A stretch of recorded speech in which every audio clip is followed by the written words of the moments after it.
Hello my dear friends, మనం జెమినైతో spoken English నేర్చుకుంటున్నాం. ఇప్పుడు మనము ప్రజెంట్ కంప్లీటెడ్ యాక్షన్స్ని ఏ విధంగా చెప్పవచ్చునో జెమినైని అడిగి వివరంగా తెలుసుకుందాం. హలో జెమినై, ప్రజెంట్ కంప్లీటెడ్ యాక్షన్స్ని మనము ఇంగ్లీష్లో ఏ విధంగా చెప్పవచ్చునో వివరంగా ఒకసారి వివరించు.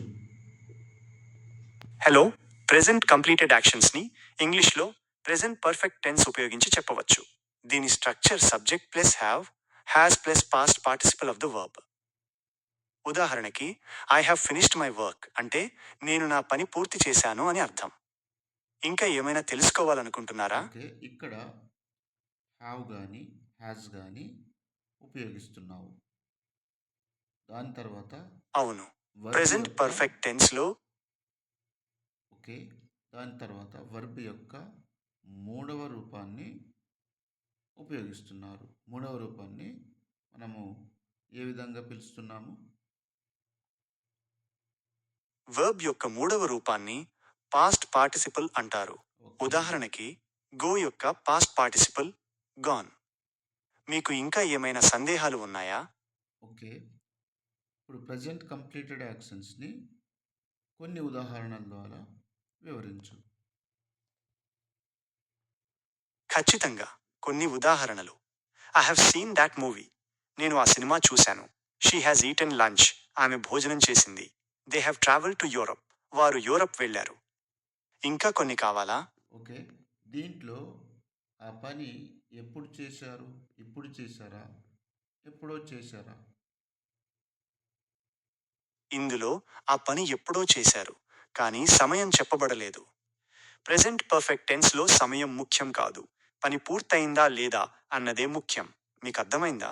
ఓకే, అర్థమైంది.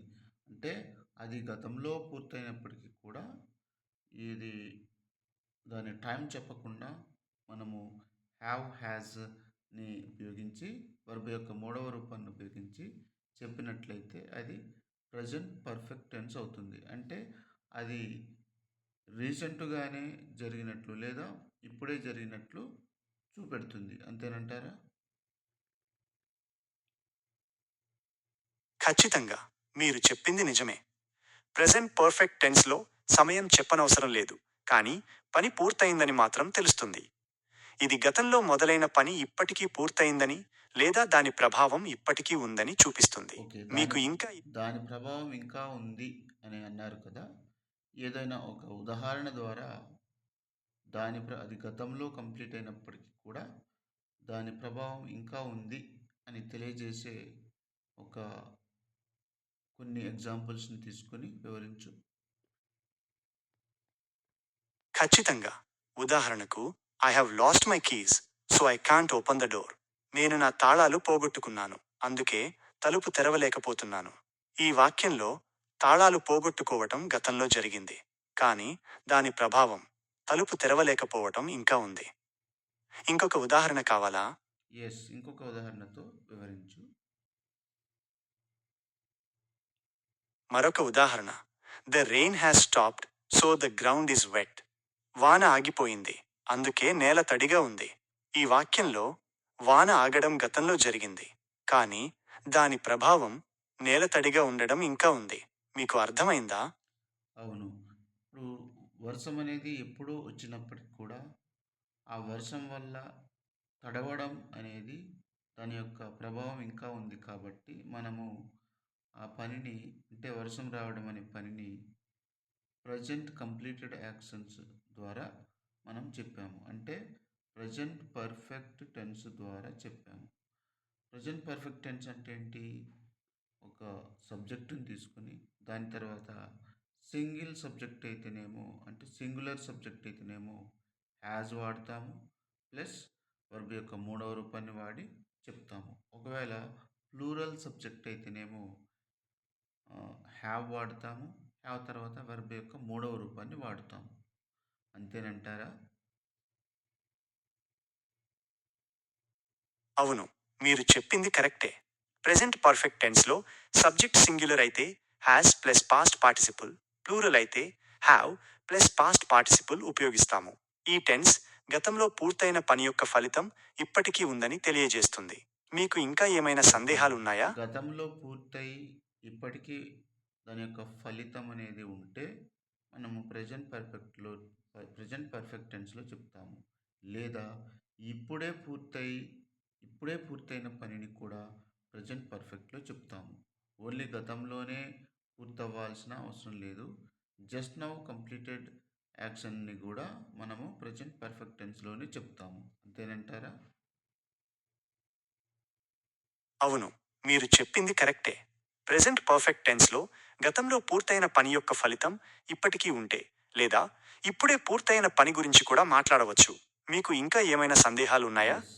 ఇప్పుడు నువ్వు ఒక వర్బ్‌ని తీసుకొని subjects I, we, you, they, he, she, it ఉండే విధంగా ప్రెజెంట్ పర్ఫెక్ట్ టెన్స్‌లో ప్రెజెంట్ కంప్లీటెడ్ యాక్షన్స్‌లో వివరించు. ఖచ్చితంగా. ఈట్ అనే ఖచ్చితంగా. గో అనే వర్బ్ని తీసుకుందాం. ప్రెజెంట్ పర్ఫెక్ట్ టెన్స్లో వాక్యాలు ఇలా ఉంటాయి. I have gone to the store. నేను దుకాణానికి వెళ్ళాను. We have gone to the park. మేము పార్కుకు వెళ్ళాము. You have gone to the library. నువ్వు గ్రంథాలయానికి వెళ్ళావు. They have gone to the movies. వాళ్ళు సినిమాకు వెళ్ళారు. He has gone to work. అతను పనికి వెళ్ళాడు. She has gone to school. ఆమె పాఠశాలకు వెళ్ళింది. It has gone out side. అది బయటికి వెళ్ళింది. ఇంకా ఏమైనా ఉదాహరణలు కావాలా? ఓకే. ఇంకొక ఉదాహరణ తీసుకొని వివరించు. I, we, you, they, he, she, it ఉండే విధంగా సబ్జెక్ట్స్ ఉండే విధంగా ఒకసారి చూసుకో. ఖచ్చితంగా. రైట్ అనే వర్బ్ని తీసుకుందాం. ప్రెజెంట్ పర్ఫెక్ట్ టెన్స్లో వాక్యాలు ఇలా ఉంటాయి. I have written a letter. నేను ఉత్తరం రాశాను. We have written a book. మేము పుస్తకం రాశాము. You have written an email. నువ్వు ఈమెయిల్ రాశావు. They have written a song. వాళ్ళు పాట రాశారు. He has written a report. అతను నివేదిక రాశాడు.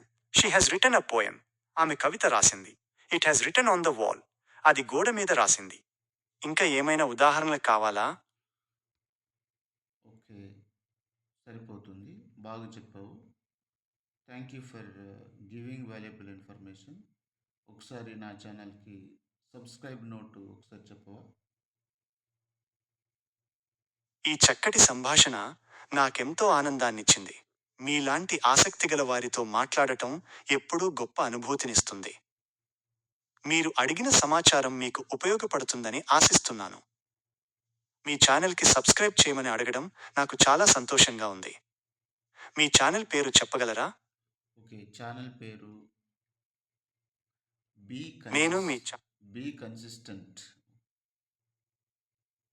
నేను మీ ఛానల్ పేరు వినలేకపోయాను. మరోసారి చెబుతారా?